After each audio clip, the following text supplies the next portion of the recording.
جتنے ٹوٹے ہیں اس سے زیادہ موجود ہیں، باقی ہیں، تو کہا ایسے جانور کی قربانی جائز ہے، درست ہے۔ ہاں، خصی جو بدیہ کیا ہوا ہے یا مینڈھے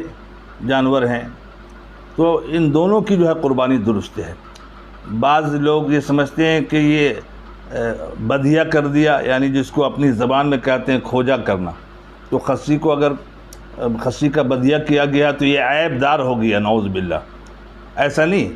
بلکہ بدیہ خصی کا قربانی کرنا یہ زیادہ بہتر ہے۔ بعض لوگ قربانی ہی کے جانور میں عقیقہ کو شامل کر لیتے ہیں، اچھی بات ہے، کر سکتے ہیں۔ اللہ کے نبی صلی اللہ علیہ وسلم نے فرمایا، حضرت سلمہ ابن اکوع رضی اللہ تعالیٰ عنہ بیان کرتے ہیں کہ حضور صلی اللہ علیہ وسلم کا ارشاد ہوا کہ تم میں سے جو شخص قربانی جو ہے کرے اور تیسرے دن صبح کے وقت ذرا سا گوشت بھی اس کے گھر میں نہ ہونا چاہیے۔ جب دوسرا سال ہوا تو لوگوں نے حضور صلی اللہ علیہ وسلم سے عرض کیا، یا رسول اللہ، جس طرح آپ نے گزشتہ سال ہم لوگوں کو حکم دیا تھا، اس سال بھی ہم لوگ اس پر عمل کریں؟ حضور صلی اللہ علیہ وسلم نے فرمایا، نہیں، کھاؤ بھی، کھلاؤ بھی، جمع کرو بھی۔ گزشتہ سال ہم نے اس لیے ایسا کہا تھا کہ تیسرے دن کچھ نہیں بچنا چاہیے، کیونکہ حاجت مندی زیادہ تھی، لوگوں میں مجبوریاں زیادہ تھیں، لیکن اس سال ایسی بات نہیں ہے، تم کھاؤ بھی، جمع بھی کرو۔ تو میرے محترم، ہم عقیقے کے جانور کو عقیقہ کرنے والا بھی قربانی کے ساتھ جو ہے شامل ہو سکتا ہے، جائز ہے، اور وہی ساری شرائطیں ہیں جو قربانی کی ہے، یعنی قربانی کا جو حکم ہے وہی حکم عقیقے کے لیے ہے۔ ذبح کرنے والا پہلے دعا پڑھ لے، جو ذبح کا قربانی کے ذبح کا جو طریقہ ہے، جو دعا ہے، یعنی انی وجہت وجہی للذی فطر السماوات والارض حنیفا وما انا من المشرکین ان صلاتی ونسکی ومحیای ومماتی للہ رب العالمین لا شریک لہ وبذلک امرت وانا اول المسلمین اللہم منک ولک۔ پھر بسم اللہ اللہ اکبر کہہ کر کے ذبح کرے۔ اگر اپنی قربانی ہے تو ذبح کے بعد پڑھے اللہم تقبل منی یعنی میری جانب سے، نام کی بھی ضرورت نہیں، اللہم تقبل منی کما تقبلت من حبیبک محمد وخلیلک ابراہیم علیہم الصلاۃ والسلام، معاملہ حل ہو گیا۔ اگر اپنے ساتھ اور لوگ شریک ہیں، ان کا نام لینا ہے، ضروری ہے، اللہم تقبل منی ومن فلاں ابن فلاں و فلاں ابن فلاں و فلاں ابن فلاں کما تقبلت من حبیبک۔ اب جب قربانی کر لیے تو اب عقیقہ کی دعا پڑھ لیں گے،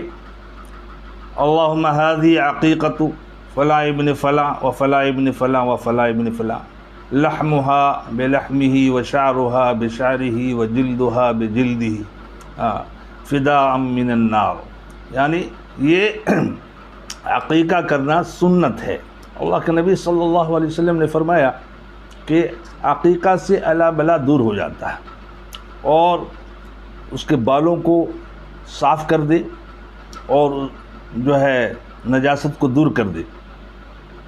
بعض لوگوں میں مشہور ہے کہ عقیقہ کا گوشت دادا دادی اور نانا نانی اور ماں باپ نہیں کھا سکتے، یہ جہالت گمراہیت کی بات ہے۔ جو قربانی کے گوشت کا حکم ہے وہی عقیقے کا بھی حکم ہے۔ تو اونٹ جو ہے 5 سال کے ہوں اور دوسرے حلال بڑے جانور 2 سال کے ہوں، جیسے بھینس بھینسیا 2 سال کے ہوں، بکرا دمبا بھیڑ 1 سال کے ہو۔ البتہ 6 ماہ کا دمبا اور 6 ماہ کا بھیڑ اتنا فربا اور موٹا ہے کہ اگر سال بھر والوں میں اسے چھوڑا جا رہا ہو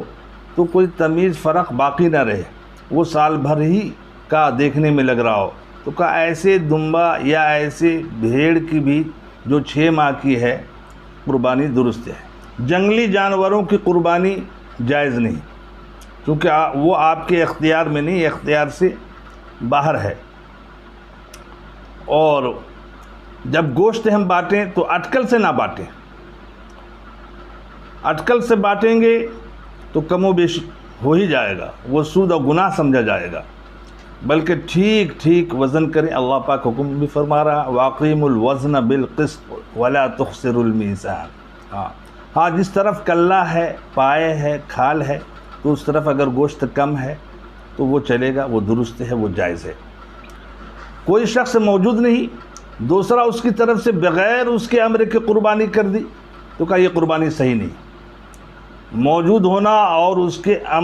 امر یعنی اس کی اجازت ضروری ہے۔ کسی جانور میں کسی غائب کا حصہ بغیر اس کے امر کے آپ نے تجویز کر لیا تو کہا کہ اور حصہ داروں کی بھی قربانی صحیح نہیں ہوگی۔ ایک شخص وصیت کر گیا کہ میرے ترکہ میں سے، میرے مال میں سے ہر سال قربانی کرنا ہے، تو کہا اس قربانی کے گوشت کو سارا کا سارا جو ہے غریبوں میں، مسکینوں میں صدقہ کر دینا واجب ہے۔ لیکن کوئی شخص اپنی طرف سے، اپنی خوشی سے، اپنے گزرے ہوئے لوگوں، دادا دادی وغیرہ کسی کے نام سے بھی قربانی کر رہا ہو، اپنی خوشی سے کر رہا ہے، ان کی وصیت نہیں تھی، ان کے ترکہ میں کوئی وصیت نہیں تھی، اپنی خوشی سے کر رہا، تو کہا اس کا وہی حکم ہے جو آپ کی اپنی قربانی کا حکم ہے۔ کوئی شخص منت مانا ہو کہ یا اللہ میرا فلاں کام ہو جائے گا تو میں قربانی کروں گا، یا اللہ میرا بیمار اچھا ہو جائے گا تو میں قربانی کروں گا، کسی بھی جائز کاموں کا وہ منت نظر مانا ہو اور وہ کام ہو گیا تو قربانی کرنا واجب ہے، اور ایسے منت والے گوشت کا سارا تقسیم کر دینا واجب ہے۔ نیت کے معاملے میں زبان سے دعا کا پڑھنا لازمی نہیں ہے، بلکہ دل میں نیت کر لے